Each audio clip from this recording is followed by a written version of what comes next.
بن نجاح رحمۃ اللہ علیہ بیان کرتے ہیں کہ میں نے ایک دن فجر کی نماز حضرت فضیل بن عیاض کی امامت میں ادا کی۔ صف میں ان کا بیٹا علی بن فضیل میرے ساتھ کھڑا تھا۔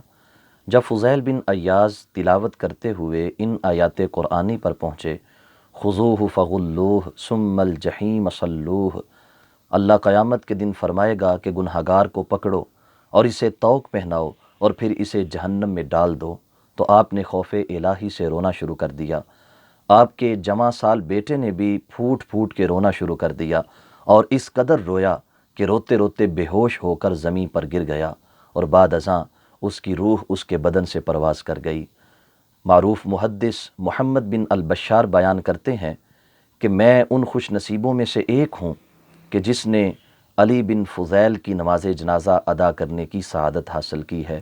اللہ تعالی ہمیں بھی اپنے اسلاف کی طرح قرآنی آیات پر توجہ کرتے ہوئے اور ان میں غور و فکر کرنے کی توفیق بخشے۔ وما علینا الا البلاغ۔